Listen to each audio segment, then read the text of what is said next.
Olá, tudo bem? Aqui é o Luiz e nesta lição nós começamos um tópico importantíssimo aqui no curso, que é desenvolvimento de software, para você entender como é que funciona o desenvolvimento de um novo software, as etapas que o compõem e as formas diferentes que a gente tem de desenvolver software hoje em dia no mercado. Nessa primeira lição, eu vou falar para você sobre a história do desenvolvimento de software e de um importante acontecimento que gerou as metodologias de desenvolvimento atuais. Então vamos lá. Então, o primeiro tópico dessa noite que a gente vai falar é do ciclo de criação e desenvolvimento de software. O desenvolvimento de software não é uma coisa exatamente nova, mas ao mesmo tempo não é uma coisa muito antiga.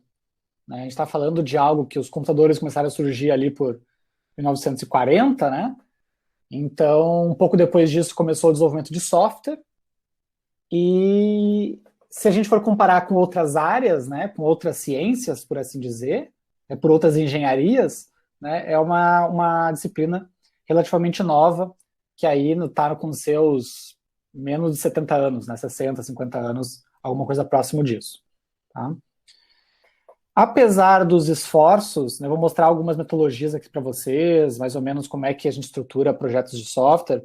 Apesar dos esforços das empresas de tentar enquadrar o software dentro de uma engenharia mais tradicional, o software ele é bem diferente, né, do que, por exemplo, a construção de bens manufaturados, a construção de engenharias como a civil, engenharias como a química, como outras áreas das exatas, né, apesar dos softwares virem da área das exatas, diferente de outras áreas, a gente não consegue enquadrar ele dentro de termos tão rígidos e inflexíveis quanto numa produção fabril, por exemplo.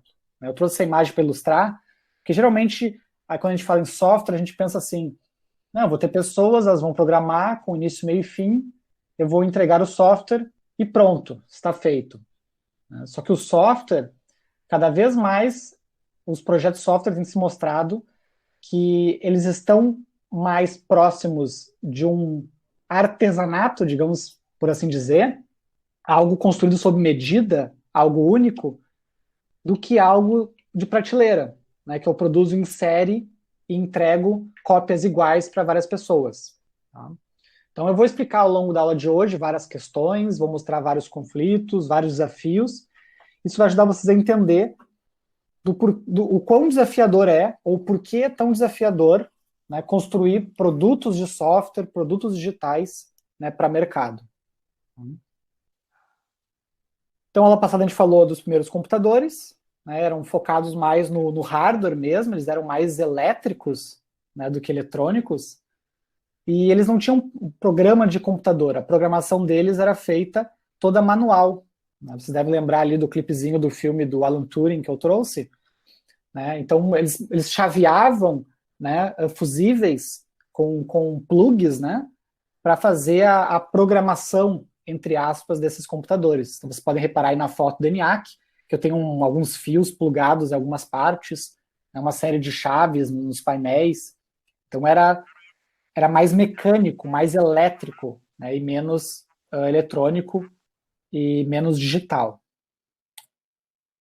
Foi evoluindo, as empresas começaram a investir mais pesado, começaram a comprar computadores, a gente falou disso ontem também, mas a gente não chegou no ponto de que quando as empresas começaram a comprar computadores, elas compraram para aumentar a sua eficiência, aumentar a sua produtividade. Então foi necessário começar a construir sistemas, softwares, para essas empresas conseguirem os seus objetivos com o computador.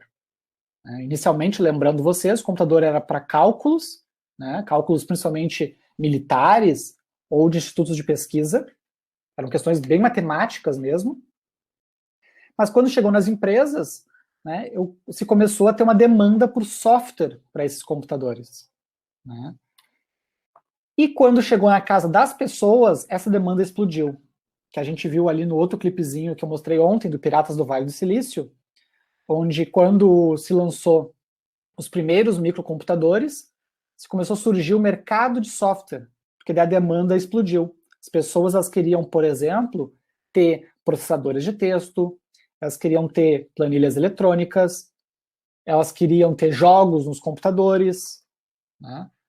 A primeira grande demanda que teve foi o sistema operacional, né, que foi onde a Microsoft deslanchou com o MS-DOS. Né? Mostrou até no filme que eles compraram a primeira versão, né, de um outro desenvolvedor e revenderam como sendo deles, né, compraram os direitos e revenderam. Então, foi na década ali 70/80 que, de fato, passou a existir um mercado de software.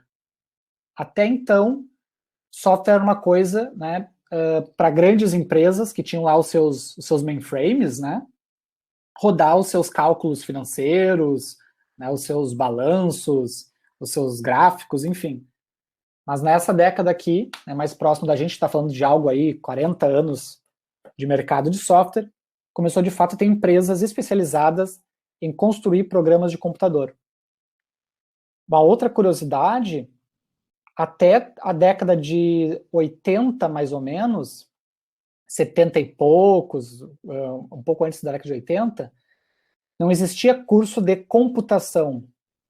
O curso era engenharia elétrica, que existe até hoje, e nesse curso se aprendiam coisas relacionadas a computadores, inclusive a programação deles.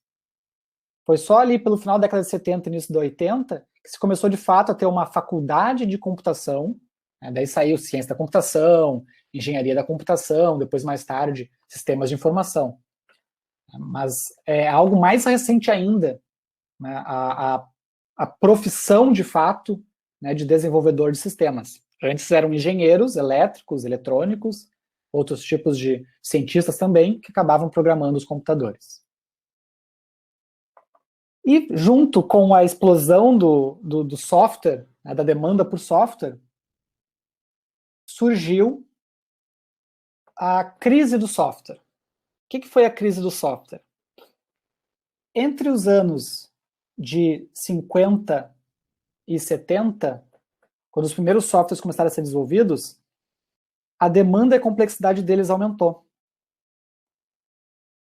E quando começa a aumentar a complexidade de um software, começa a aumentar também o número de problemas, que a gente chama de bugs, né? De falhas. Começa a ficar cada vez mais difícil da manutenção para o que já foi entregue. E ali por volta da década de 70, aconteceu a chamada crise do software, que era o quê? Os sistemas que já existiam, ninguém estava conseguindo dar manutenção, porque eles eram mal escritos, mal programados. Os sistemas que estavam sendo construídos, os requisitos, eles eram bem complicados, bem complexos, né? Você queria software cada vez para fazer coisas mais difíceis. E as pessoas não tinham ferramental e também não tinham nem mesmo teoria de como fazer isso de um jeito correto, vamos chamar assim. É que nem, por exemplo, se hoje a gente perdesse todo o conhecimento de engenharia civil e do nada dissessem para vocês assim, né? Eu quero construir um prédio de 30 andares, sem ter todo o conhecimento passado que a gente acumulou aí nos últimos séculos, né, da engenharia. Então, esse era o problema que a gente se viu na década de 70. Se estavam chegando demandas de software muito complexas e, ao mesmo tempo, não se tinha, né, conhecimento de como estruturar isso. Com a crise do software, veio então a necessidade de a gente criar metodologias de desenvolvimento, assim como tem nas outras engenharias, né, gestão de projetos, requisitos, coisas do tipo. Então, na próxima lição, nós vamos falar, né, da metodologia mais tradicional de todas. Até lá!